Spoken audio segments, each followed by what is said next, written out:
Into Roark has a side. Into Roark has a side. Not many of you guys know about the man, the myth, the legend of Chief Brian Wilcox. But since we're all gathered here today, having a few beers and a few laughs, I figured it might be a good time to say a few nice words about the man before he retires. So, with that, my name is Scott Roark. I was stationed with Chief Wilcox at my last command, where he and I had the opportunity to go on a mission together, where I learned way too much about the man. This story starts as a young man growing up in a small, quiet place called the Shire, where he and his hobbit-sized friends like to go to Mordor on the summers. For there, when he became of age, he decided that he was going to enlist in the Navy. It was either because his trust fund ran out, or because his 7 years at Washington State wasn't going to get him any closer to a beer pong degree. But he decided to enlist in the Navy anyways, where he learned quickly that he didn't know how to do anything right. So the Navy decided they were going to teach him the proper way on how to iron his socks and fold his underwear. Because everybody needs to know how to iron their socks and fold their underwear, right? Yeah. After that, he went to A school, where they taught him how to be a mechanic.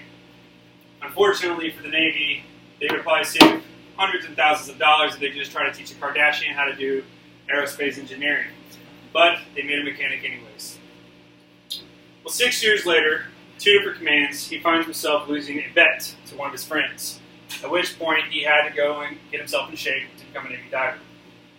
And from there, he somehow swindled his way through and made it all the way through the Navy dive school, where he became one of us, a Navy diver, a brother in Poseidon's great ocean. After that, he went to his first command, where he learned all about teamwork, where it takes a team to get just one diver in the water. It takes 5 guys. He also learned about pride in doing a 6-7 hour dive to get his ship back up and running to mission for deployable status. So, as he dove more, his bond time increased. As his bond time increased, so did his reputation amongst his team and his peers. So one day, the young second-class diver got the opportunity to go back to the schoolhouse to become a first-class diver. Where for most of you who don't know what that means, it means we go back to the schoolhouse for 3 months of drinking and partying, just like Washington State.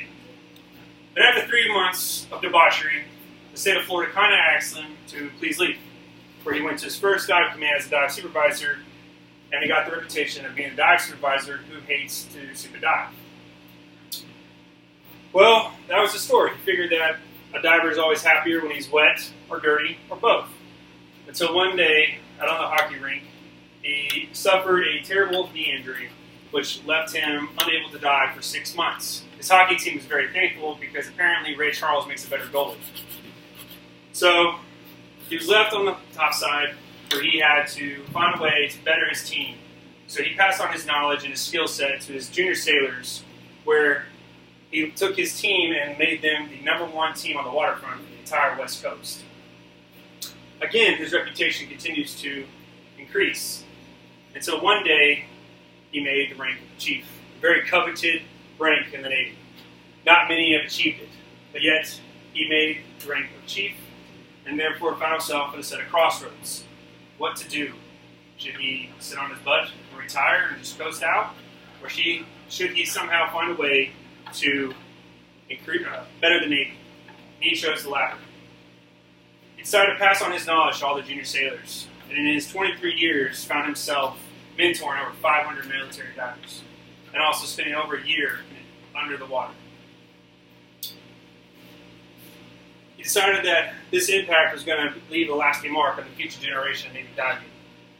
And it has drastically changed the shape of the Navy's ability to get its vessels back into a fighting condition to defend this great nation.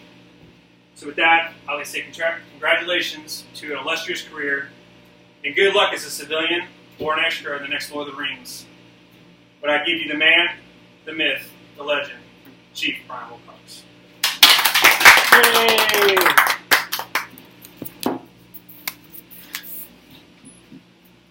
Still there.